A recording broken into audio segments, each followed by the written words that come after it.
आइए कक्षा 10 गणित का बोर्ड परीक्षा के लिए जो प्रश्न है उनको मैं बना रहा हूँ लगातार ये सीरीज। और जो है ये क्रैश कोर्स है। मैं पूरे जो है जितने अंसाल मुझसे हो सकते हैं तो मैं पूरा बनाऊंगा इसका वीडियो।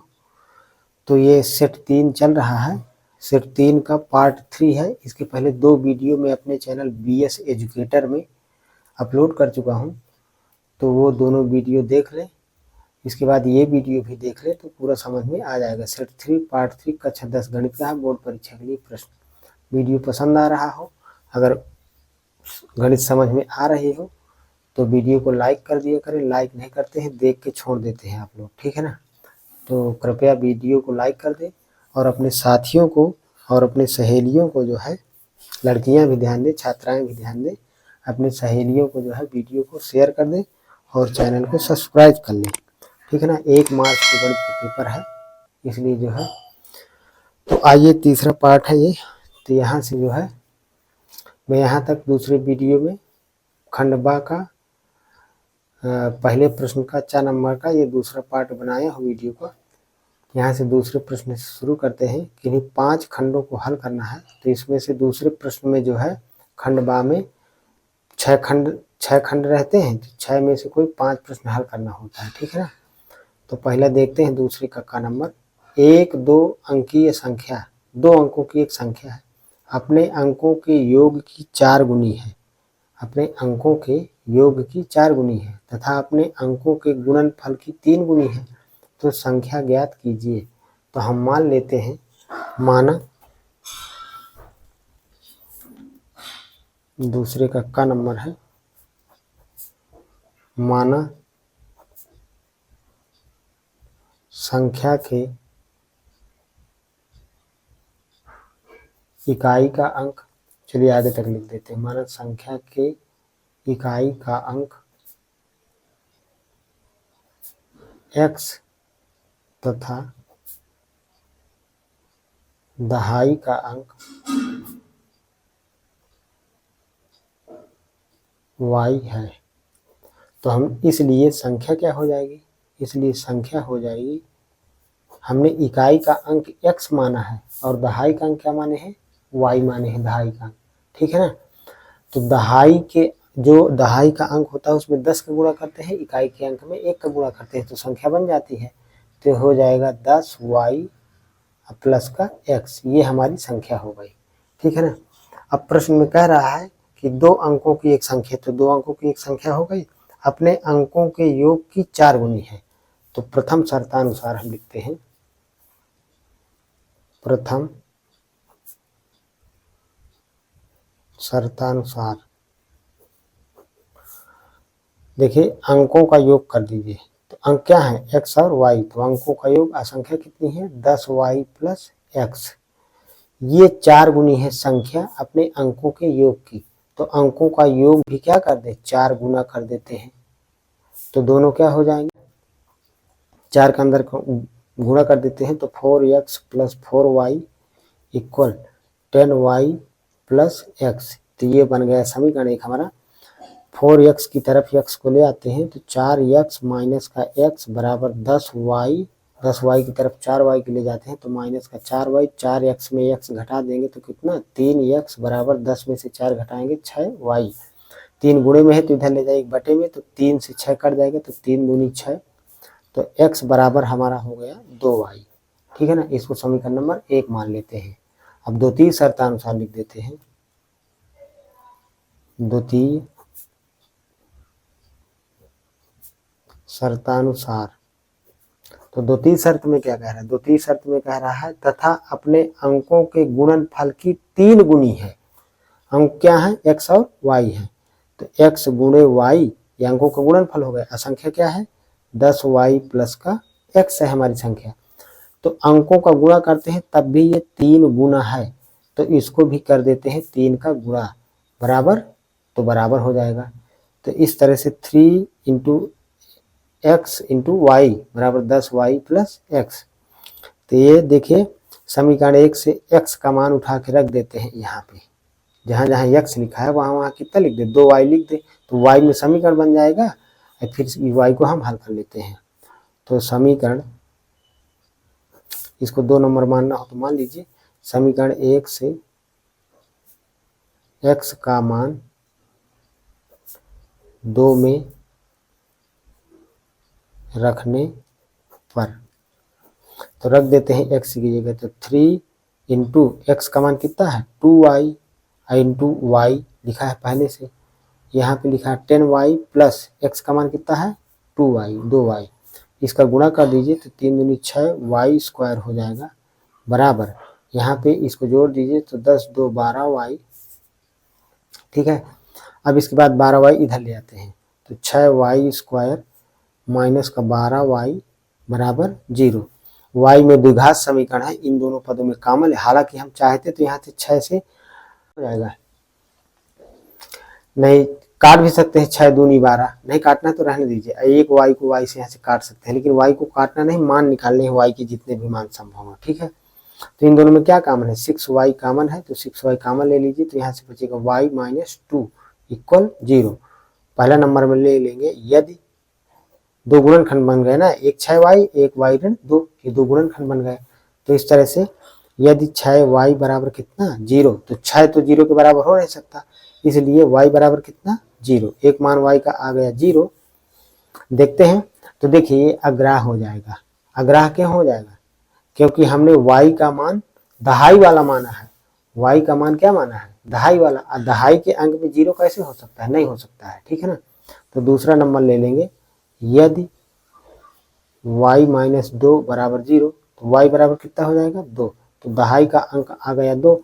अब y का मान उठा करके चाहे समीकरण 1 में रख दे चाहे समीकरण 2 में रख देते हैं, ठीक है ना।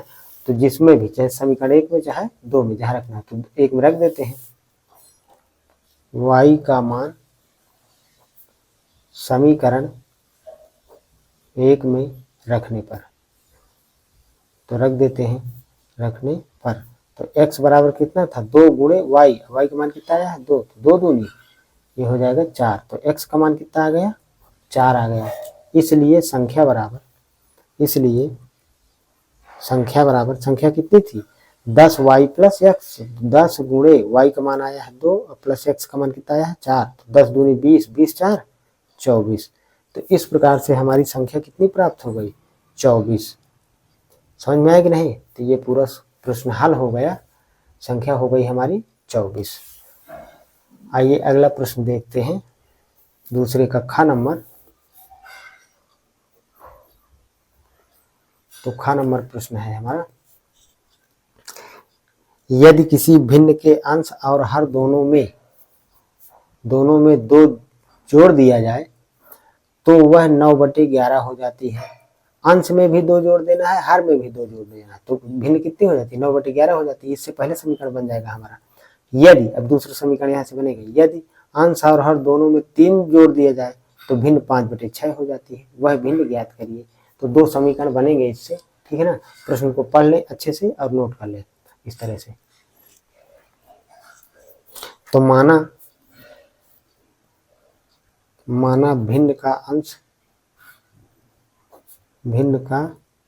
अंश x तथा हर कितना मान लें हर y है, इसलिए भिन्न क्या हो जाएगी, भिन्न हमारी हो जाएगी x/y, क्योंकि हमने अंश माना है x और हर कितना माना है y माना है, तो भिन्न हमारी x/y हो जाएगी। हम लिखेंगे प्रथम शर्तानुसार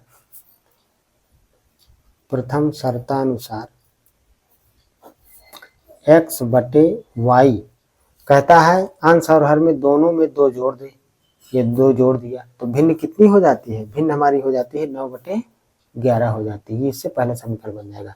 तिर्यक कर देते हैं गुणा, तो 11 का गुणा x + 2 में हो जाएगा और 9 का गुणा y + 2 में हो जाएगा, तो गुणा करिए तो ये हो जाएगा 11x + 11 दूनी 22 बराबर 9y प्लस का 9 दूनी 18। अब x y एक तरफ कर लेते हैं और संख्या एक तरफ, तो 11x 9y को इधर लाइए तो माइनस का 9y बराबर 18 इधर रखा ही है, 22 ले जाएंगे दाहिनी तरफ तो माइनस का 22 हो जाएगा, तो 11x माइनस का 9y बराबर हो जाएगा 18 में से 22 घटाएंगे तो माइनस का 4 हो जाएगा। ये हमारा समीकरण 1 हो गया। अब द्वितीय शर्तानुसार देख लेते हैं, द्वितीय शर्तानुसार। तो द्वितीय शर्त में क्या कह रहा है? कह रहा है भिन्न के अंश और हर में दोनों में 3 जोड़ दे। तो 3 हमने जोड़ दिया तो भिन्न कितनी बन जाती है? 5/6 बन जाती है। अब इस तरह से इसका भी तिर्यक गुणा कर दीजिए तो 6 का x + 3 में और 5 का y + 3 में गुणा हो जाएगा। ये 3 है लिखा है, ठीक है ना। तो कर दीजिए 6 का यहाँ क्रॉस मल्टीप्लिकेशन, कैंची गुणा जिसको बोलते हैं या तिर्यक गुणा भी बोलते हैं। तो 6x + 6 × 18 या 3 × 18 बराबर 5y अपान 15। 6x 5y इधर बाएं तरफ लाएंगे तो ऋण का 5y बराबर 15। 18 धन का दाहिनी तरफ ले जाएंगे तो ऋण का 18 हो जाएगा। तो 6x ऋण 5y बराबर 15 में से 18 घटाएंगे तो ऋण का 3 हो जाएगा। इस प्रकार से हमें समीकरण 1 और समीकरण 2 प्राप्त हो गए। तो समीकरण 1 और 2 को हम चाहे ग्राफी विधि से हल कर ले। अब तुम्हारे हाई स्कूल में कक्षा 10 में 3 विधियां हैं रैखिक समीकरण में। पहली है ग्राफी विधि, दूसरी विलोपन विधि और तीसरी क्या है? प्रतिस्थापन विधि, ठीक है ना। तो ग्राफी विधि से नहीं हल करेंगे हम। अगर बोर्ड परीक्षा में आए कि ग्राफी विधि से हल करिए तब ग्राफ पेपर वहां मिलेगा, तो ग्राफी विधि से हल करना है, नहीं अन्यथा विलोपन से या प्रतिस्थापन से हल कर दीजिए। यदि विलोपन या प्रतिस्थापन किसी का नाम ले रहा है कि इससे हल करिए तो फिर उसी विधि से हल करना पड़ेगा, ठीक है ना। तो आइए जो है हम इसको जो है विलोपन से हल कर देते हैं। तो या तो x के गुणांक बराबर करें या तो फिर y के गुणांक बराबर करें। तो चाहे जिसके बराबर, चलिए y के गुणांक बराबर कर लेते हैं। तो समीकरण 1 में 5 का गुणा कर दीजिए और समीकरण 2 में 9 का गुणा कर दीजिए तो y के गुणांक बराबर हो जाएंगे। और चूंकि चिन्ह बराबर है तो घटाने पर करेंगे। तो देखिए क्या भाषा क्या लिखेंगे, समीकरण 1 × 5 माइनस 2 × 9 करने पर, मतलब समीकरण 1 में 5 का गुणा कर देंगे, समीकरण 2 में 9 का गुणा कर देंगे, फिर घटा देंगे समीकरण 1 में से समीकरण 2 को। ये भाषा है। तो यहाँ पर समीकरण 1 में 5 का गुणा करिए जो है तो 11 × 5 = 55x माइनस का 5 × 9 = 45y बराबर 5 चौको माइनस का 20 हो जाएगा। अब समीकरण 2 में कितने गुणा करना है? 9 का करना है। तो 9 का पूरे में गुणा कर दीजिए। तो 9 × 6 = 54x माइनस 9 × 5 = 45y बराबर 9 × 3 माइनस का 27। अब क्या करना है? हमें घटाना है, ठीक है ना। यहाँ पर किनारे पर लिख देंगे घटाने पर, क्योंकि जब तक घटाएंगे नहीं तो y वाला पद विलुप्त नहीं होगा। समझ रहे हैं? ये विलोपन विषय है, मैं बता रहा हूँ, ठीक है ना। विलुप्त नहीं हो तो यहाँ पर चिन्ह कहेगा, जो नीचे वाले समीकरण का चिन्ह हो उसका जो है उल्टा चिन्ह लगाते हैं। यहाँ प्लस है तो लग जाएगा माइनस, यहाँ माइनस है तो हो जाएगा प्लस, और यहाँ माइनस है तो हो जाएगा प्लस। अब ये माइनस और ये माइनस नहीं माना जाएगा, ये प्लस के चिन्ह माने जाएंगे। यहाँ पर यहाँ प्लस था तो माइनस कर दिया। तो ऋण का 45y धन का 45y आपस में क्या हो जाएंगे? घट जाएंगे, अर्थात कट जाएंगे। अब 55 में से 54 घटा देंगे तो एक x बचेगा, एक लिखेंगे नहीं, केवल x बस लिख देंगे। 27 प्लस का है, 20 माइनस का है, तो 27 में से 20 घटा देंगे तो प्लस का 7। इस प्रकार से x का मान आ गया हमारा 7। अभी x का मान उठा करके चाहे समीकरण 1 में रख दे चाहे समीकरण 2 में रख देते हैं।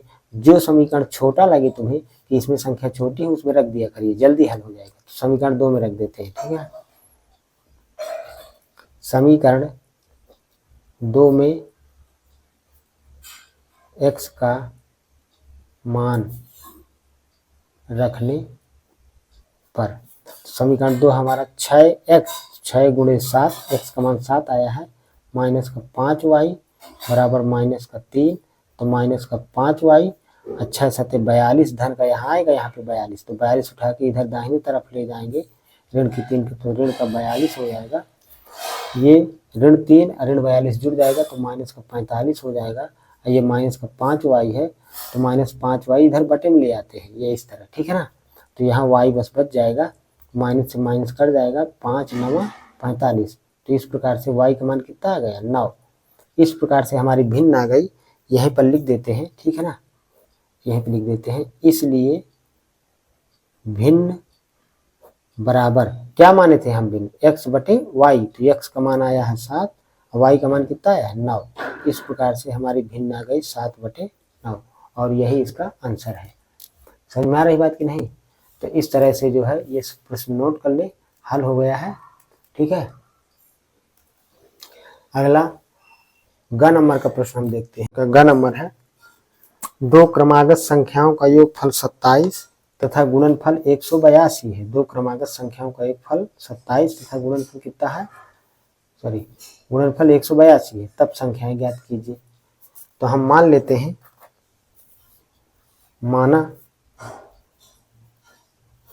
माना 2 क्रमागत संख्याएं, क्रमागत मतलब लगातार, क्रमागत संख्याएं x तथा x + 1 हैं।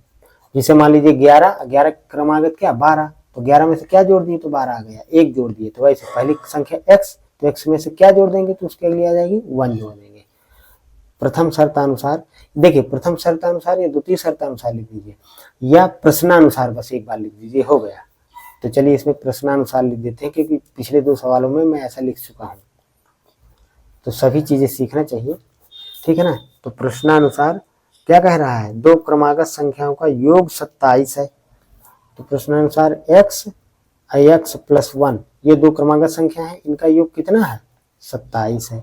ये ऐसे, तो ये पहला समीकरण हमारा बन गया। तो x जोड़िए तो कितना हो जाएगा 2x, एक उधर ले जाइए तो 27, एक ले जाएंगे दाहिनी तरफ तो माइनस का 1 हो जाएगा। 27 में से 1 घटाएंगे बचेगा 26, 2 गुणे में है तो x बराबर 26/2 हो जाएगा। 2 से काट दीजिए 26 को, तो 2 13 हम 26 या 13 दूनी 26। x का मान कितना आ गया 13, x का मान 13 आ गया और y का मान फिर कितना आ जाएगा, तो यहीं से मान हमारा आ गया। ठीक है ना? 13 और 14 होंगी वो 2 क्रमागत संख्याएं। समझ गए? दूसरा समीकरण बनाने की जरूरत ही नहीं पड़ी है हमें, क्योंकि ये बहुत सरल आता है। 2 क्रमागत संख्याएं क्या हो जाएंगी 13, और 13 में 1 जोड़ेंगे तो कितना हो जाएगा 14। यही हमारा आंसर हो गया बस, मतलब एक ही समीकरण से हमारा काम चल गया। ठीक है ना? या हम दूसरा शर्त लगा दें इसमें, तब उससे भी आ जाएगा, उससे द्विघात समीकरण बन जाएगा। देखिए दूसरी शर्त क्या कह रहा है, तथा गुणनफल 182 है, तो चाहे इससे कर दीजिए। देखिए इससे भी किए दे रहा हूं, देख लीजिए x गुणे x + 1, इनका दोनों का गुणनफल कितना है 182, बराबर कर दीजिए, x का अंदर गुणा कर दीजिए, तो x² प्लस x का 1 में करेंगे तो x 182 इधर ले आइए तो ऋण का 182 बराबर 0। 182 का ऐसा गुणनखंड करिए कि यहाँ प्लस है x² के गुणांक के पहले, ये माइनस है अचर पर, तो प्लस माइनस अर्थात जोड़कर घटा कर ये 1 x आएगा, यहाँ पे 1 है, कुछ ना हो तो 1 माना जाता है गुणांक। तो 182 का गुणनखंड करेंगे हम, देखिए 2 से काटिए तो 2 9 18, 2 1 के 2, 13 7 98, सॉरी 13 7 91, तो 7 से काटिए तो 13 आ जाएगा, और फिर 13 से काटेंगे तो ये, तो इनका ऐसा गुणन सेट करें कि जोड़ने घटाने पर 1 आ जाए। तो 7 दूनी 14, 14 में से 13 घटाएंगे कितना 1 ही आ जाएगा। तो ये बन जाएगा x² प्लस का 14 x माइनस का 13 x माइनस का 182 बराबर 0। 4 पद बन गए तो 2 पदों में कॉमन ले लेना है। तो इस प्रकार से 1 x का मान आ जाएगा 13 और 1 x का मान कितना आ जाएगा -14, तो -14 को अग्राह्य मान लेना है। अब x का मान 13 आएगा, आगे कर लीजिएगा, गुणनखंड सबको आता है। ठीक है ना? 13 आएगा तो x बराबर मतलब पहली संख्या 13, तो अगली संख्या कितनी हो जाएगी 13 धन 1 तो 14 हो जाएगी। तो इस प्रकार से इस तरह भी सवाल आ जाएगा। तो इसको एक ही कंडीशन देना चाहिए, दूसरी कंडीशन देने की जरूरत नहीं है। अगला प्रश्न देखते हैं, घ नंबर।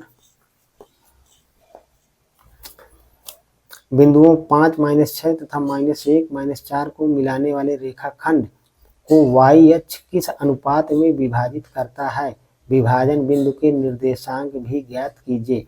देखिए या तो इस सवाल को चित्र बना के कर लीजिए या तो सीधे विभाजन बिंदु वाला सूत्र लगा दीजिए। ठीक है ना? तो बिंदु क्या क्या दिए हुए हैं, बिंदु दिया हुआ है,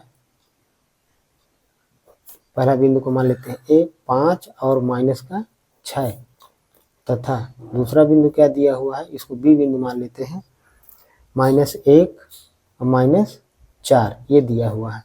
तो कह रहा है वाई अक्ष किस अनुपात में विभाजित करेगा, तो इसका चित्र ही बना लेते हैं, ज्यादा अच्छा रहेगा समझने में, ठीक है ना। देखिए ये एक्स अक्ष है और ये क्या है, वाई अक्ष है। तो एक्स इधर हो जाएगा माइनस एक्स अक्ष, ये वाई अक्ष, और नीचे की तरफ क्या हो जाएगा, माइनस वाई अक्ष। या तो माइनस एक्स अक्ष बोलिए, ये एक्स डैश बोलिए, इसको माइनस वाई बोलिए या वाई डैश बोलिए, बात एक है। जहाँ पर एक्स अक्ष वाई अक्ष काटते हैं उसको मूल बिंदु बोलते हैं। अब मूल बिंदु का निर्देशांक 0 0 होता है, उसको ओ से व्यक्त करते हैं। तो देखिए पहला बिंदु हम लेते हैं, ये ए वाला बिंदु, एक्स में 5 जाना है, तो 1 2 3 4 5, वाई में कितना जाना है, ऋण 6, तो नीचे की तरफ 1 2 3 4 5 6, तो ये बिंदु हमें कहाँ मिलेगा, ए यहाँ पे मिल जाएगा, ठीक है ना। इसी तरह बी बिंदु, एक्स में ऋण 1 जाना है, तो ऋण 1 इधर पीछे आएंगे ऋण की तरफ, वाई में ऋण 4 जाना है, तो 1 2 3 4 ये यहाँ पर, तो ये बिंदु कहाँ मिलेगा हमें, ये यहाँ पर मिल जाएगा बिंदु बी। तो ये इस तरह पूछ रहा है। अब बिंदु ए बी को पटरी रखकर मिलाएंगे तो ये क्या बन जाएगी, एक रेखा इस तरह बन जाएगी, है ना। तो अब ये रेखा वाई अक्ष को काट रही कि नहीं काट रही, तो देखिए इस बिंदु पर काट रही है, हम हल ही कर लेते हैं। तो पहले अनुपात ज्ञात करते हैं। माना, चलिए चित्र भी समझ में आ गया, ठीक है ना। माना बिंदु ए व बी से प्राप्त रेखा वाई अक्ष को m1 अनुपाते m2 के अनुपात में विभाजित करती है, ये ऐसे हमने मान लिया। तो देखिए भुज बराबर, ये इसको मान लेते हैं, पहले बिंदु को क्या मान लें, पहले बिंदु को मान लें x1 y1, दूसरे बिंदु को मान लेते हैं x2 और y2। तो हम जहां पर विभाजित करेगा y अक्ष को, उस बिंदु को मान लेते हैं कुछ a b, यहाँ c मान लेते हैं, इस बिंदु को c मान लेते हैं। तो माना c का निर्देशांक है हमारा, c का निर्देशांक है x और y, तो x का मान निकाले पहले, ठीक है ना। तो x बराबर सूत्र क्या हो जाएगा, x बराबर हो जाएगा m1, अंतः विभाजन है तो प्लस का चिन्ह यहाँ पे लगेगा सूत्र में, m1 x2 plus m2 x1 बटे m1 प्लस m2। तो x बराबर m1 का मान किस अनुपात में विभाजित करता है, सही है, y अक्ष पर x का मान क्या होगा, y अक्ष पर x का मान क्या होगा, 0, तो यहाँ पर रख देंगे 0, ठीक है ना। तो m1 गुणे x2 का मान कितना है, माइनस का x1 का मान 5 है यहाँ पे, सॉरी यहाँ पर x1 का मान 5, ये हाँ ये अब सही है। तो यहाँ पर प्लस का 5 हो जाएगा, प्लस का 5, माइनस m1 इधर ले आते हैं दाहिने साइड, तो ये हो जाएगा m1 बराबर 5m2, अनुपात निकालना है तो m2 गुणे में है 5 के, तो इधर ले आएंगे बटे में, तो m1 बटे m2 बराबर 5। अब इसमें बटा कुछ नहीं तो 1 लगा सकते हैं, बटा का मतलब अनुपात होता है, तो m1 अनुपाते m2 बराबर आ गया कितना, 5 अनुपाते 1। इस तरह से जो है ये हमारा अनुपात हो गया। मतलब ये दोनों बिंदु ए और बी जो दिए हैं, ये वाई अक्ष को 5 अनुपाते 1 के अनुपात में विभाजित करेंगे, ये पहला आंसर हो गया। अब हमें वहां का बिंदु भी निकालना है, ठीक है ना। तो बिंदु निकालने के लिए क्या करें, वाई अक्ष पर x का मान 0 होगा, वाई अक्ष पर x का मान क्या होगा, 0 होगा, तो इसलिए तो हमने यहाँ पे 0 रखा है, ठीक है ना, इसलिए यहाँ पे 0 रखा है। लेकिन y का मान 0 नहीं होगा, तो फिर से हम सूत्र लगा देते हैं, y वाला सूत्र, y बराबर m1 गुणे y2 प्लस m2 गुणे y1 अपान m1 प्लस m2। तो m1 का मान कितना आया है, 5 आया है, m2 का मान कितना आया है, 1 आया है। तो हम अनुपात लगा देते हैं, तो इससे y का मान आ जाएगा, y1 y2 का मान रख देते हैं, तो m1 का मान 5 गुणे y2 का मान कितना है, दूसरा बिंदु माइनस का 4 प्लस m2 का मान कितना है 1 गुणे y1 का मान कितना है माइनस का 6 बटे 5 प्लस 1। तो माइनस का 20, 5 चौको 20, ये हो जाएगा माइनस का 6 बटे 5 1 6। तो ये हो जाएगा माइनस का 26/6, 2 से काट देते हैं। ये यहाँ पे इसको हल कर दिया, -20 - 6 तो -26/6 है, 2 से काट देते हैं तो 2 तेरह 26 और 2 तेईं 6, तो ये आ गया y का मान -13/3, y का मान इतना आ गया। और y अक्ष पर x का मान कितना है, 0 होता है, इसलिए रेखा द्वारा y अक्ष पर काटा गया बिंदु या प्राप्त बिंदु कितना हो जाएगा, जिसको हम C बिंदु माने थे, 0 और y का मान आया है -13/3। तो इस तरह से ये हमारा दूसरा आंसर हो जाएगा। समझ रहे हो ना, ये दूसरा आंसर हो जाएगा ये। तो ये हमारा प्रश्न यहाँ शुरू होता है, घ नंबर, ये यहाँ से ये चित्र बना के मैंने समझाया, इसको भी समझ लें। और फिर ये नीचे ऐसे इस तरह निकाले हैं, अभी समझाया मैंने, इसको नोट कर लें। फिर ये यहाँ से जो है शुरू होता है, तो पहला आंसर हमारा ये है, और इसको y के मान के लिए हल करेंगे तो दूसरा आंसर ये हमारा ये है, x का मान 0 होगा y अक्ष पर। अगला अंगा नंबर का प्रश्न है, समीकरण दिया हुआ है हमारा, समीकरण 4 - 3x/x, ये इतना लिखा, 4 - 3x/x बराबर 5/2x + 3 के मूल ज्ञात कीजिए। मूल का मतलब x के मान। तो समीकरण हम लिख लेते हैं, यहाँ पे लिखेंगे समीकरण, पूरा लिख लीजिए समीकरण, चलिए लिख ही देते हैं ऐसे। चलिए समीकरण कितना है, 4 ऋण 3x/x बराबर 5/2x + 3, ये हम इसका तिर्यक गुणा कर देते हैं, इसका क्रॉस मल्टीप्लिकेशन। तो 4 - 3x में 2x + 3 का गुणा हो जाएगा, x का 5 में हो जाएगा, तो ये हो जाएगा 4 - 3x इंटू 2x + 3, x का 5 में गुणा हो जाएगा तो 5x हो जाएगा। 4 का गुणा कर देते हैं दोनों में, फिर -3 का कर देते हैं, तो 4 का करेंगे तो 4 × 8x प्लस का 4 × 3 = 12, -3x का करेंगे 2x के तो -6x² प्लस माइनस का गुणा -3 × 9x, 5x इधर ले आइए तो -5x बराबर 0, ये हो जाएगा इधर, ठीक है। इसके बाद से ये -6x² शुरू में रख लेते हैं, सबसे बड़ी घात है x की यहाँ पे, इसलिए इसको शुरू में रख लेते हैं। 8x धन का, 8x में से देखिए पहले चल लिख देते हैं, 8x इसको लिख दिया धन का, ऋण का 9x, ऋण का 5x, तो 9 5 कितना, माइनस का 14x धन का 12 बराबर 0, -6x² प्लस 8x में से 14x घटा दीजिए, तो 8 में से 14 घटेगा तो कितना, माइनस का 6x धन का 12, माइनस वाली संख्या बड़ी तो माइनस आ जाएगा। अब इन तीनों पदों में क्या कॉमन है, -6 कॉमन ले लेते हैं, तो -6 कॉमन ले लेंगे तो यहाँ बचेगा प्लस का x² प्लस का x माइनस का 2 हो जाएगा, 6 दूनी 12, माइनस कॉमन ले लिए तो प्लस की जगह माइनस हो गया। ऋण 6 0 के बराबर हो नहीं सकता, इसलिए या ऐसा कहीं ऋण 6 का इसमें भाग दे दिया, ठीक है, ऐसा भी समझ सकते हो। वैसे ऋण 6 का भाग दे दिया ऐसा कहना ठीक नहीं गणित की भाषा में। -6 दो गुणनखंड हो गया ना, -6 गुणे ये पूरा, तो -6 तो 0 के बराबर होता नहीं है ना, इसलिए ये 0 के बराबर होगा, ये मतलब है इसका। तो x² प्लस का x माइनस का 2 बराबर 0, इसका कर लेते हैं गुणनखंड, 1 का 2 का गुणा करेंगे 2 ही आएगा, लेकिन 2 में से 1 घटाएंगे, प्लस है यहाँ माइनस जोड़कर घटाकर 1 आएगा, तो 2 में से 1 घटाएंगे तो 1, तो x² प्लस का 2x माइनस का x माइनस 2 बराबर 0। 4 पद बन गए, तो शुरू के 2 पद अंत के 2 पदों में कॉमन ले लेंगे, तो ठीक है ना। तो वहाँ हो जाएगा कॉमन x, तो बचेगा x + 2, यहाँ हो जाएगा कॉमन -1, तो यहाँ भी बचेगा x + 2 = 0। अब इन दोनों पदों में कॉमन है x + 2, तो x + 2 कॉमन ले लेंगे तो अंदर बचेगा x - 1 बराबर 0।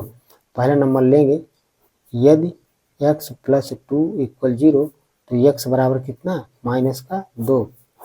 दूसरा नंबर लेंगे, यदि x ऋण 1 बराबर 0 तो x बराबर कितना, 1। इस प्रकार से ये द्विघात समीकरण बन रहा था, और x के 2 मान आ गए, यही x के दोनों मान ही इसके मूल हैं, तो पहला मान है -2, दूसरा मान है 1, ठीक है ना। ये इस तरह से इसका आंसर हो गया। अगला 4 नंबर दूसरे प्रश्न का अंतिम प्रश्न है ये। निम्नलिखित बंटन में यदि बंटन का माध्य मतलब समांतर माध्य 25 है तब यक्स का मान ज्ञात करना है। तो ये वर्ग अंतराल दिया हुआ है, अब बारंबारता की जगह यहाँ पे यक्स लिखा हुआ है, तो इसी यक्स का मान निकालना है हमें, ठीक है ना।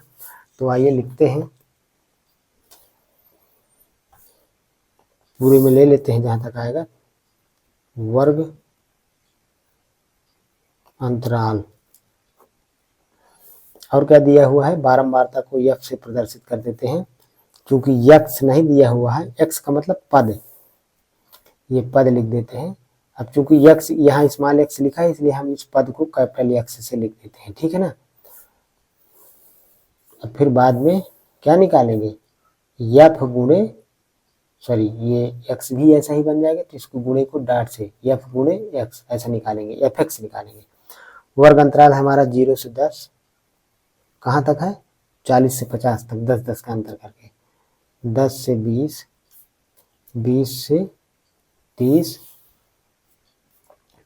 और 30 से 40, 40 से 50। ये बारंबारता क्या दी हुई है इनकी, 5, 18, 15, 5, 18, 15, एक्स 6, एक्स और 6 दिया हुआ है। पद कैसे निकालते हैं, निम्न सीमा उच्च सीमा दोनों को जोड़ के 2 से भाग देना है। तो 0 में 10 जोड़ेंगे 10 आएगा, 2 से भाग देंगे 5 आएगा, 10 में से 20 जोड़ेंगे 30 आएगा, 2 से भाग देंगे 15 आएगा। तो 15 10 में 15 5 में कितने का अंतर है, 10 का, तो 10 जोड़ते चले जाइए, 15 10 25 आएगा यहाँ पे, 25 10 35 आएगा यहाँ पे, 35 10 45 आएगा यहाँ पे, ठीक है ना। इस तरह से अब हम इसको यहाँ पे खींच देते हैं। संगत पद का संगत बारंबारता से गुणा करते हैं तो 5 × 25 हो जाएगा। 15 का 18 में गुणा करेंगे तो 15 8 120 की 0 हासिल आए 12, और 15 1 के 15, 15 में से 12 जोड़ेंगे तो कितना आ जाएगा 27। तो इस तरह से इसका आ गया 270। 15 का गुणा 25 में करेंगे तो 15 पना 75 की 5 हासिल आए 7, 15 दूनी 30, 30 7 37। 35 का x में गुणा करेंगे तो ये 35 यक्स ही हो जाएगा। 45 का 6 में तो 6 पंचे 30 की 0 हासिल आए कितना 3, और 6 चौको 24, 24 3 27। अब सिग्मा एफ निकाल लेते हैं यहाँ पे, सिग्मा एफ। तो सिग्मा एफ का मान कितना हो जाएगा, जोड़ना पड़ेगा यहाँ पे। देखिए संख्या संख्या जोड़ दीजिए प्लस एक्स करके लिख देंगे यहाँ पे, ठीक है ना। थोड़ा यहाँ जगह कम है, मैं यहाँ बना लेता हूँ इस तरह। तो 15 में से 18 जोड़ेंगे 23, 23 में 15 जोड़ेंगे तो 23 10 33, 33 5 38, 38 6 कितना 44, 44 प्लस एक्स, ये ऐसे हो जाएगा सिग्मा एफ का मान। एक बार और जोड़ लीजिए, नीचे से जोड़ लेते हैं। 6 15 कितना 21, 21 10 31, 31 में 8 जोड़ेंगे कितना 39, 39 में 5 जोड़ेंगे 44 प्लस ये एक्स है। सिग्मा एफ इंटू एक्स बराबर निकाल लीजिए। तो देखिए इनको जोड़ लेते हैं, बाद में इसको 35 एक्स को प्लस करके लिख देंगे, ठीक है ना। तो 0 5 5 5 10 हो गया, 10 की 0 हासिल आए 1, 7 1 8, 8 7 15, 15 7 22, 22 2 24 की 4 हासिल आए 2, सैकड़ा वाला 2 2 2 हासिल 2 4, 4 3 7, 7 2 9, तो 940 प्लस, भाई ये तो जुड़ेगा नहीं इन संख्याओं के साथ क्योंकि एक्स गुणे में है, तो ये हो जाएगा 940 एक 940 प्लस 35 एक्स, ये हमारा हो गया सिग्मा एफ गुणे एक्स, ठीक है ना। और यहाँ पर दिया हुआ है माध्य, माध्य का मतलब एक्स बार, समांतर माध्य कितना दिया हुआ है 25 दिया हुआ है। तो हम सूत्र लगा देंगे, आता है समांतर माध्य एक्स बार बराबर क्या होता है सिग्मा एफ गुणे एक्स बटे सिग्मा एफ। एक्स बार का मान दिया हुआ है 25 बराबर सिग्मा एफ गुणे एक्स का मान कितना आया है 940 प्लस 35x बटे सिग्मा एफ का मान आया है 44 प्लस एक्स।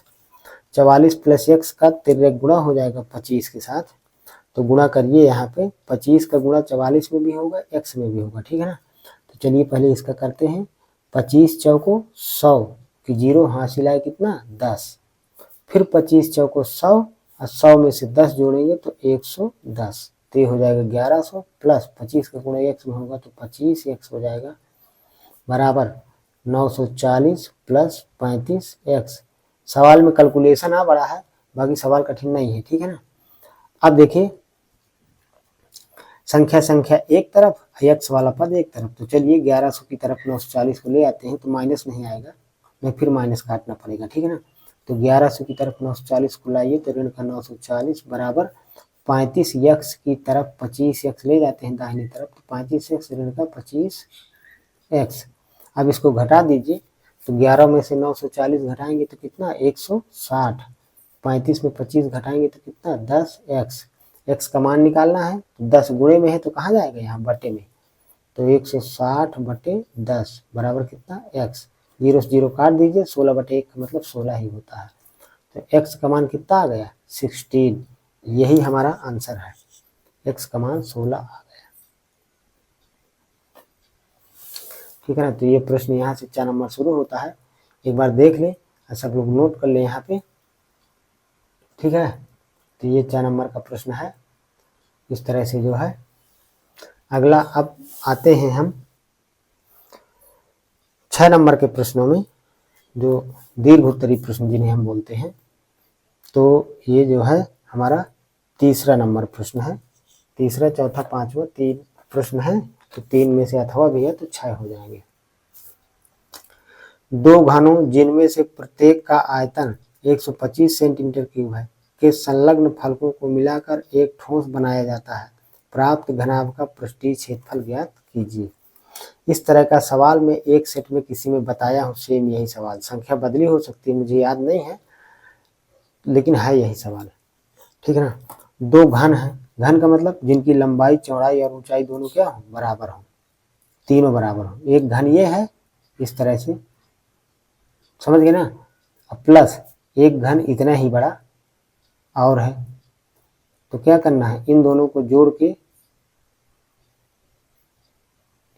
जोड़ के क्या बना देना है घनाभ। तो जब जोड़ेंगे तो कैसा बन जाएगा ये हमारा इस प्रकार से कुछ बन जाएगा, लंबाई बढ़ जाएगी ना, इसकी ये लंबाई जुड़ जाएगी तो बढ़ जाएगी लंबाई, तो इस प्रकार से ये एक घनाभ बन गया। तो कह रहा है घनाभ का पृष्ठीय क्षेत्रफल निकालना है, ठीक है। तो इसका आयतन कितना है 125, इसका भी आयतन कितना है 125। तो देखिए घन का आयतन बराबर होता है भुजा के घाते 3, तो हम भुजा मान लेते हैं इसकी a है, तो a के घाते 3 बराबर कितना 125, यहाँ a मान लेते हैं, ठीक है ना। तो 125 को क्या लिख सकते हैं 5 के घाते 3, a क्यूब बराबर 5 का क्यूब, तो क्यूब से क्यूब काट दीजिए तो a बराबर 5, मतलब एक घन की भुजा कितनी आ गई 5 मात्रक या 5 सेंटीमीटर जो भी दिया हो, यहाँ पर सेंटीमीटर क्यूब दिया है, सेंटीमीटर क्यूब दिया था यहाँ पे, तो ये हो जाएगा a बराबर 5 सेंटीमीटर। तो देखिए अब यहाँ ये 5, ये भुजा 5 है, ये भी 5 है, तो ये 5 5 जुड़ जाएगी तो कितना 10, लंबाई हो जाएगी 10, लेकिन चौड़ाई 5 ही रहेगी और ऊंचाई भी 5 ही रहेगी। तो देखिए जब दोनों घनों को जोड़ दिया जाएगा ठीक है ना, भाषा लिख लेना, तब लंबाई बराबर कितनी हो जाएगी 10 सेंटीमीटर, चौड़ाई भी बराबर 5 ही रहेगी और ऊंचाई भी कितनी रहेगी 5 सेंटीमीटर ही रहेगी, क्योंकि लंबाई घन की लंबाई चौड़ाई ऊंचाई तीनों क्या होती है बराबर होती है। अब भुजा 5 आई है तो यहाँ लंबाई चौड़ाई ऊंचाई तीनों 5 5 रहेगी, जब इनको जोड़ देंगे तो 5 5 10 हो जाएगी, लंबाई चौड़ाई 5 ही रहेगी, ऊंचाई भी 5 ही रहेगी। तो इसलिए प्राप्त घनाभ का पृष्ठीय क्षेत्रफल, पृष्ठीय क्षेत्रफल, ठीक है ना। प्राप्त घनाभ का पृष्ठीय क्षेत्रफल एस से लिख देते हैं, 2 गुणे कोष्टक के अंदर L B plus B H plus H L, ये होता है सूत्र हमारा। तो रख दीजिए 2 गुणे एल का मान 10 गुणे बी 5 प्लस 5 गुणे 5 प्लस 5 गुणे 10। देखिए 2 गुणे 10 पना 50, 10 पना 50, 10 पना 50, 5 पचा 25, तो 50 50 100 और 25 जोड़ेंगे तो 125, 125 का 2 में गुणा कर दीजिए तो कितना हो जाएगा 250 सेंटीमीटर स्क्वायर। जब भी पृष्ठीय क्षेत्रफल वक्र पृष्ठ या क्षेत्रफल पूछे तो मात्रक स्क्वायर में होगा, आयतन के लिए मात्रक क्यूब में होता है हमेशा, ठीक है ना। तो ये तीसरे प्रश्न का आंसर हो गया, ये हमारा आंसर हो गया। अगला जो है तीसरे का अथवा वाला, देख लीजिए प्रश्न को यहाँ पर ऐसे, तीसरे का अथवा वाला कर लेते हैं, ठीक है। कह रहा है एक ठोस अर्धगोले पर, एक ठोस अर्धगोला है, उस पर शंकु को अध्यारोपित करके, मतलब अर्धगोले के ऊपर शंकु रख देना है करके बनाया गया है। अर्धगोले का व्यास 2 सेंटीमीटर तथा शंकु की ऊंचाई अर्धगोले की त्रिज्या के बराबर है, तब ठोस का आयतन ज्ञात कीजिए। देखिए चित्र बना रहा हूं मैं,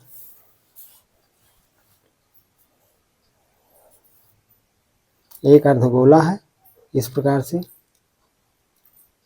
इसके ऊपर क्या रख देना है, एक शंकु रख देना है इस तरह से, ठीक है ना।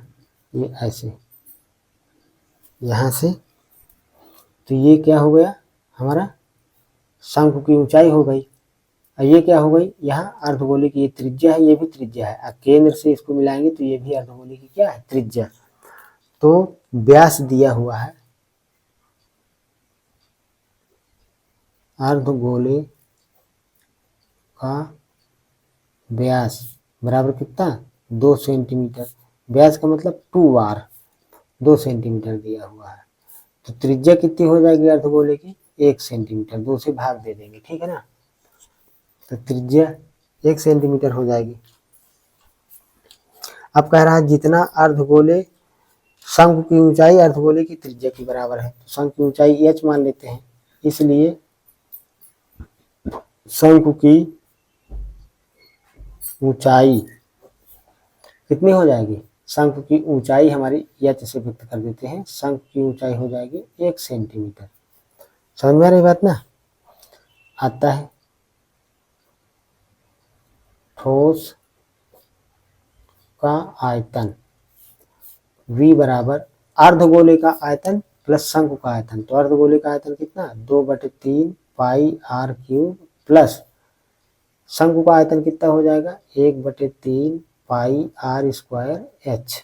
देखिए शंकु की भी त्रिज्या 1 होगी, अर्धगोले की भी त्रिज्या होगी, क्योंकि दोनों एक दूसरे पर क्या है, अध्यारोपित है, एक दूसरे के ऊपर चढ़े हुए हैं।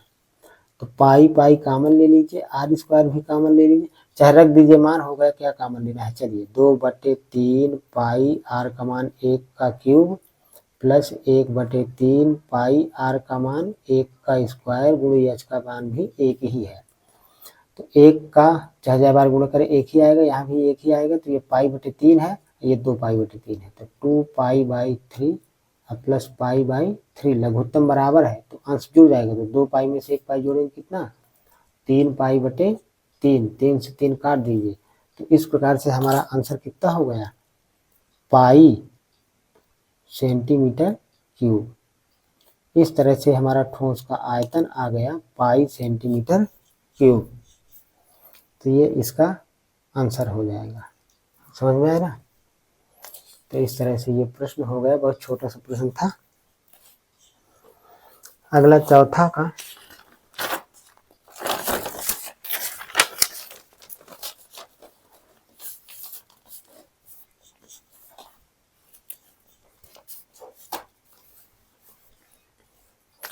देखिए चौथा प्रश्न ये जो लिखा हुआ ना, एक हवाई जहाज जो 1000 मीटर की ऊंचाई पर उड़ रहा है पर स्थित मनुष्य उत्तर की ओर एक शत्रु की पनडुब्बी को 30 अंश के अनुमान कोण पर तथा दक्षिण की ओर एक दूसरे युद्धपोत को 45 अंश के अनुमान कोण पर देखता है।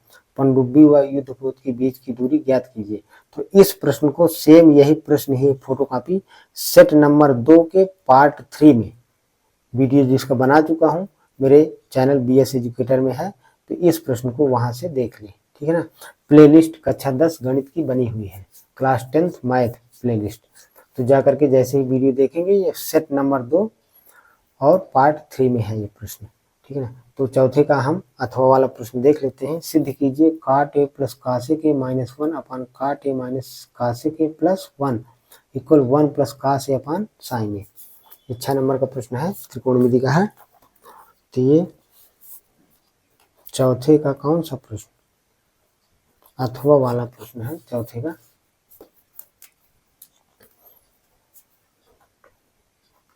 cot a plus cos a -1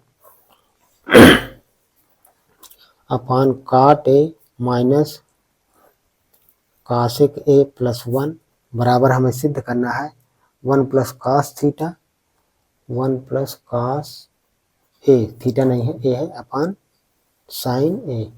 theta लिखो चाहे लिखो, प्रश्न में a लिखा है तो हमने a लिख दिया कोण की जगह। तो हम लिखेंगे लेफ्ट हैंड साइड लेने पर, तो cot a plus cos a -1 upon cot a minus cos a plus 1। तो देखिए cot को हम क्या लिख सकते हैं, cos a upon sin a, और cos a को लिख सकते हैं 1 अपान sin a। हम जानते हैं cot a बराबर कितना होता है, cos a upon sin a ये होता है, और cos a का उल्टा क्या होता है, 1 अपान sin a होता है। तो इसको हम बदल लेंगे। तो देखिए cos a upon sin a plus 1/sin a minus का 1, ये ऊपरांश वाला भाग हो गया, इस तरह नीचे हर वाला cos a upon sin a minus 1/sin a plus का 1। लघुत्तम इसका sin a आ जाएगा, और इस लघुत्तम के बाद sin a का इधर गुणा हो जाएगा, ये cos a प्लस 1 हो जाएगा। तो ये cos a plus 1 minus sin a, LCM कितना आ जाएगा, sin a, ऊपर अंश वाला पोर्शन हो गया। ऐसे सॉरी यहाँ दिख नहीं रहा था, ऐसे नीचे वाला भी हो जाएगा, cos a minus 1 plus sin a अपान कितना sin a। अभी 4 बार बटा होगा, 1 2 3 4, तो sin a से sin a हमारा कट जाएगा, कैंसिल हो जाएगा, ठीक है ना। अब इसके बाद जो है हमें इसको परिमेयकरण करना पड़ेगा, तभी ये प्रश्न बनेगा। cos a प्लस 1, यहाँ पे cos a माइनस 1 लिखा है, और यहाँ माइनस का साइन, तो हम ऐसा करते हैं cos a minus sin a, इसको देखें सेट से लिख सकते हैं, cos sin पास में प्लस माइनस 1 किनारे लिख देते हैं, cos a minus sin a plus 1 नीचे वाला लिख देते हैं, cos a plus sin a minus 1, ये इस तरह से लिख देते हैं इसको। अब इसका उल्टा लेकर के हम उल्टा चिन्ह लेके cos a plus sin a को मानते हैं a और माइनस 1 को मानते हैं b, तो a माइनस b, तो इसका परिमेयकरण कर देते हैं। तो इसका उल्टा चिन्ह मतलब प्लस चिन्ह लेके, यहाँ प्लस लेंगे, ये प्लस रहेगा ही, ठीक है ना। तो यहाँ पर लिखेंगे हर का परिमेयकरण करने पर, तो हर का परिमेयकरण करेंगे तो देखिए cos a minus sin a plus 1 upon cos a plus sin a minus 1, इतना तो हमारा लिखा ही हुआ है, इसका उल्टा चिन्ह लेके आंसर में गुणा कर देते हैं। तो cos a plus sin a plus 1, इतने का हर में भी गुणा करेंगे, cos a plus sin a plus 1, ये अब ये a minus b, a plus b, तो a square minus b square का सूत्र बन जाएगा यहाँ, और इसका पूरा इसमें गुणा करना पड़ेगा। तो इसका भी देखो सूत्र बना लेते हैं। देखो मैं सेट कर देता हूँ। cos a plus one, cos a plus one एक जगह ले लो, minus sine a plus sine a को बी मान लो। ऐसे cos a plus one minus sine a लिख लो इस तरह। तो ये a माइनस बी, दूसरे कोष्टक में cos a प्लस वन ऐसे अब प्लस साइन ए। तो ये हो जाएगा हमारा a minus B a plus B. ऐसे नीचे वाला भी कर लो। तो इसका तो हो ही गया a minus B A plus B. तो a square minus B square सूत्र होता है। ठीक है ना। ये सूत्र कक्षा 6, 7, 8 में गणित में पढ़े हो, 9 में भी पढ़े हो और ये पढ़ते ही रहोगे। a प्लस बी का whole of square, a minus b का whole of square, a square minus B square. बी अपने ही चैनल में मैंने इसके 3 सूत्रों का शॉर्ट वीडियो बनाया है, उसको देख ले। ठीक है ना। तो cos a प्लस साइन ए, ये a का वर्ग हो गया माइनस b का मतलब 1 का वर्ग, तो a square minus B square. ऐसे इसको भी कर दो। cos a प्लस वन का होल ऑफ स्क्वायर मतलब a square minus B square. B की जगह क्या लिखा है साइन ए, तो साइन स्क्वायर है। अब इसका होल ऑफ स्क्वायर खोल दो तो a प्लस बी का होल ऑफ स्क्वायर, तो a square plus B square plus 2ab। तो हो जाएगा cos square A plus sine square A plus 2 cos A into sine A minus 1। अब इसका whole of square A plus B का whole of square, तो कितना हो जाएगा cos square A plus A है ये बी है, तो A square plus B square, तो एक का स्क्वायर एक का होगा। cos स्क्वायर ए प्लस एक का स्क्वायर ए प्लस 2ab। 2 का मतलब 2, ए का मतलब cos ए, बी का मतलब 1, तो 2 cos ए हो जाएंगे माइनस साइन स्क्वायर ए अपान। अब देखिए cos square A plus sine square ए, ये इसका मान क्या हो जाएगा 1, इसका मान हो जाएगा 1 सर्वसंख्या से। अब plus 2 sign A into cos A minus 1 लिखा है यहाँ पे, तो प्लस 1 माइनस 1 कट जाएगा अर्थात घट जाएगा। यहाँ पे देखिए 1 माइनस साइन स्क्वायर को हम क्या लिख सकते हैं, 1 माइनस साइन स्क्वायर को लिख सकते हैं, 1 माइनस साइन स्क्वायर ए को लिख सकते हैं क्या कॉस स्क्वायर ए। ये भी सर्वसंख्या है इसी वाली सर्वसंख्या से। ठीक है ना। तो इसकी जगह हम लिख देंगे cos स्क्वायर, इसकी जगह cos स्क्वायर है। cos स्क्वायर ए के पहले से लिखा है, तो देखिए यहाँ पे हो जाएगा cos स्क्वायर ए और इसकी जगह लिख देंगे प्लस cos स्क्वायर ए अब प्लस 2 cos ए लिखा है हमारा अपान नीचे बच गया 2 साइन ए इंटू cos ए। cos स्क्वायर ए जुड़ के कितना हो जाएगा 2 cos स्क्वायर ए, ये जुड़ जाएगा 2 cos स्क्वायर ए। ठीक है ना। तो ये हो जाएगा, यहीं से कर देते हैं। ये हमारा कौन सा पक्ष चल रहा है लेफ्ट हैंड साइड, तो हो गया 2 cos स्क्वायर ए अब प्लस 2 cos ए पहले से लिखा है अपान नीचे है 2 साइन ए इंटू cos ए। इन दोनों में कॉमन है 2 cos ए कॉमन है, तो बच जाएगा यहाँ से एक बार cos बच जाएगा cos ए प्लस 1 अपान नीचे 2 साइन ए इंटू cos ए। 2 से 2 को काट दीजिए और cos ए को cos ए से काट दीजिए बराबर इम्प्लाइज दैट कितना बचेगा cos ए प्लस 1, या cos ए प्लस 1 को 1 प्लस cos ए लिख सकते हैं 1 प्लस cos ए अपान नीचे क्या बचेगा साइन ए। तो इस प्रकार से ये हमारा दायां पक्ष आ गया राइट हैंड साइड, और प्रश्न में यही सिद्ध करना था। ठीक है ना। तो प्रश्न एक बार पूरा देख ले, यहाँ से ये लगा है ये इस तरह से।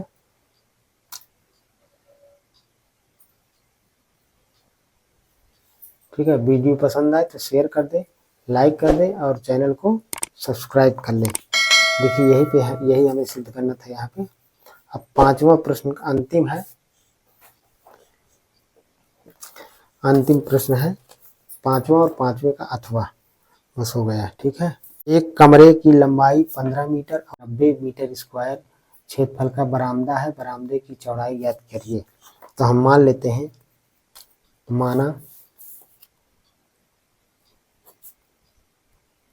बरामदे की चौड़ाई x मीटर है, ऐसा मान लेते हैं। ठीक है ना। देखिए अब मैं समझा देता हूँ यहाँ पे थोड़ा सा। एक कमरा है तो इसकी लंबाई है 15 मीटर और चौड़ाई कितनी है 12 मीटर है। अब इस कमरे के चारों तरफ बना है बरामदा, ऐसे इस तरह से बरामदा बना हुआ है। ठीक है ना, इस तरह चारों तरफ। इधर ज़्यादा चौड़ा हो गया है, ये 12 कान है, ऐसा हो गया है, ये 12 लिख दिया है मैंने ऐसे। चलिए इसको हटा देते हैं। तो ये बरामदे की चौड़ाई हो गई हमारी ये। तो ये चौड़ाई को निकालना है हमें। ठीक है ना। तो देखिए ये चौड़ाई ये इतना, ये इसको है हमने यक्स मीटर मान, तो इधर यक्स है तो इधर भी क्या होगा यक्स है होगा, यहाँ भी यक्स होगा, यहाँ भी यक्स होगा, इधर भी यक्स होगा, इधर भी यक्स होगा, इधर भी यक्स होगा, इधर भी यक्स होगा, सब जगह यक्स यक्स होगा। तो ये इतना 15 है तो इधर ये यक्स यक्स, तो पूरी लंबाई कितनी हो जाएगी 15 + 2x बरामदे सहित। इधर इतना यहाँ से यहाँ तक 12 है, इधर ये यक्स, इधर ये यक्स, तो कितना हो जाएगा 12 धन 2x बरामदे सहित चौड़ाई हो जाएगी। इस तरह से समझ में आई बात की नहीं। तो यहाँ पर इस कमरे के चारों ओर 90 मीटर स्क्वायर क्षेत्रफल बरामदा है, तो बरामदे की चौड़ाई ज्ञात करना है। तो देखिए बरामदे सहित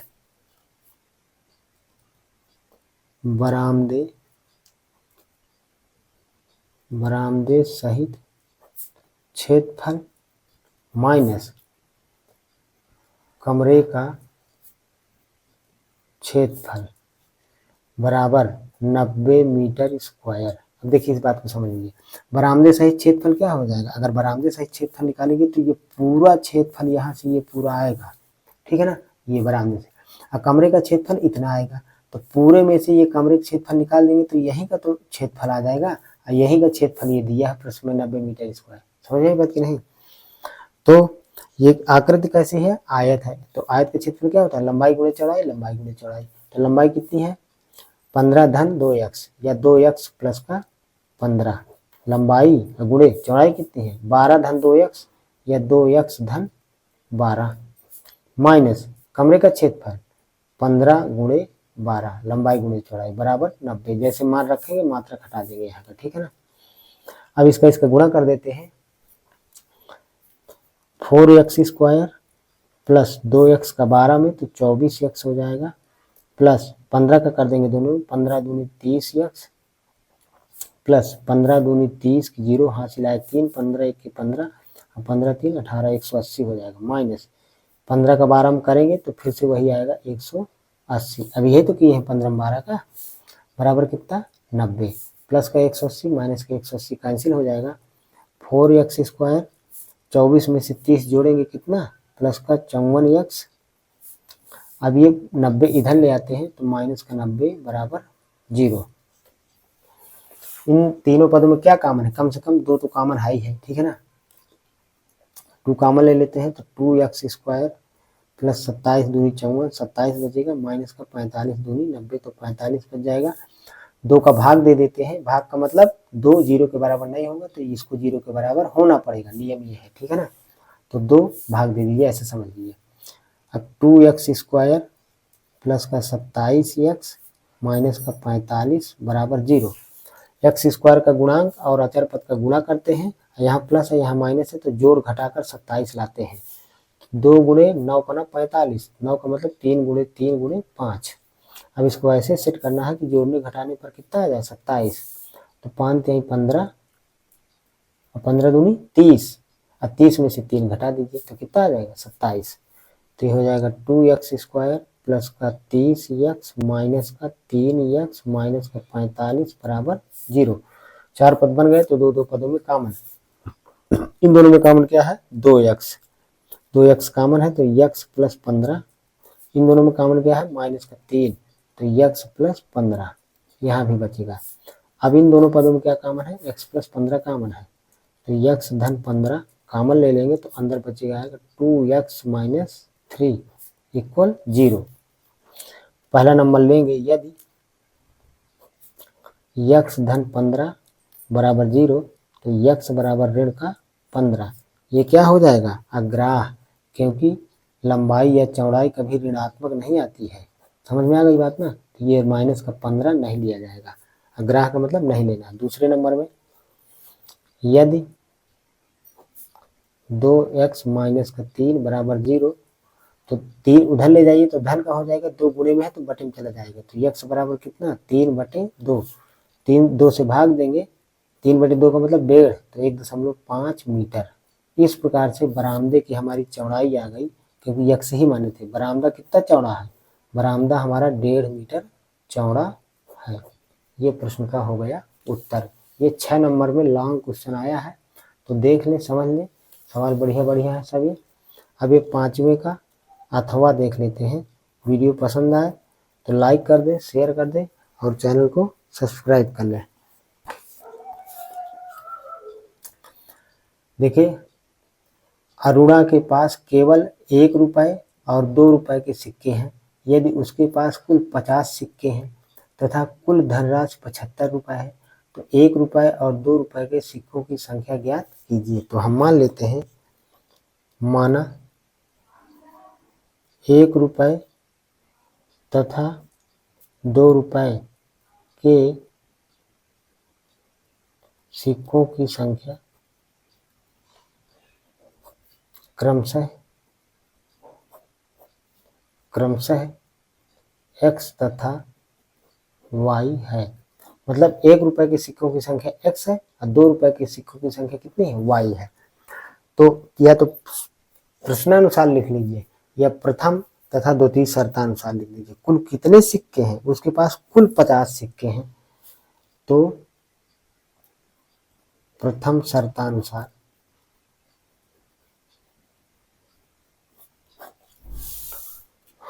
x प्लस वाई बराबर कितना 50। ये पहला समीकरण हो गया। ये 1 रुपए के सिक्कों की संख्या है, ये 2 रुपए के सिक्कों की संख्या है, तो कुल सिक्कों की संख्या कितनी है 50। दोनों को जोड़ देंगे तो सिक्कों की संख्या 50। द्वितीय शर्तानुसार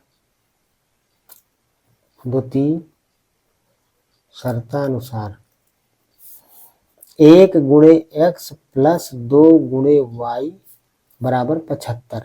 मतलब 1 रुपए के सिक्कों की संख्या जितनी है तो 1 का गुणा कर देंगे तो 1 रुपया कुल आ जाएंगे कि 1 रुपए कितने हैं। और 2 रुपए के सिक्कों की जितनी संख्या है तो 2 का गुणा कर देंगे तो 2 रुपए के सिक्कों का मूल्य कितना है वो आ जाएगा। अब कुल मूल्य मिला के कितना है 75 रुपए। तो इस प्रकार से x धन 2y बराबर कितना 75। अब हम इसको विलोपन विधि से प्रतिस्थापन विधि से हल किए देते हैं। तो चलिए विलोपन विधि से हल किए दे रहे हैं, ठीक है ना।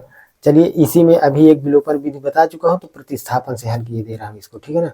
तो समीकरण 1 से x का मान y के पदों में या y का मान x के पदों में उठा के समीकरण 2 में रख दीजिए, या समीकरण 2 से x का मान y के पदों में या y का मान x के पदों में उठा के 1 में रख दीजिए। जो करना हो कर लीजिए, ठीक है ना। तो चलिए हम यहाँ से y का मान उठा के इसमें रख देते हैं 2 में विलोपन विधि से। तो समीकरण 1 से y बराबर x इधर ले जाइए 50 की तरफ, तो 50 माइनस एक्स, y बराबर 50 माइनस एक्स समीकरण 2 में रखने पर, तो y की जगह 50 माइनस एक्स लिख दीजिए। तो x प्लस 2 y की जगह लिखना है 50 माइनस एक्स बराबर कितना 75। x धन 2 का अंदर गुणा कर दीजिए तो 50 दूनी 100 माइनस 2x बराबर कितना 75। x में से 2x घटाएंगे तो माइनस का x बराबर 75।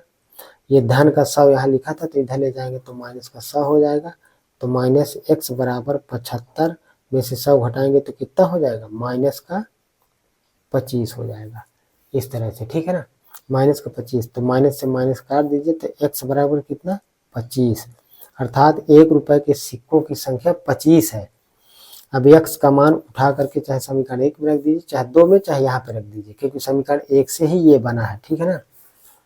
तो y बराबर 50 माइनस x का मान आया है 25, 50 से 25 घटाएंगे 25, तो 2 रुपए के सिक्कों की संख्या कितनी है 25 आता है। रुपए 1 के सिक्कों की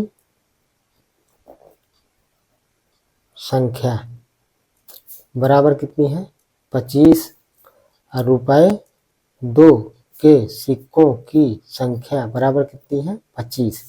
अब कुल कितना है 75 रुपए। तो एक एक रुपए के 25 सिक्के हैं तो 25 रुपये ये होगा ही और 2 2 रुपए के 25 सिक्के हैं तो कितना रुपये हो जाएंगे। यहाँ से 25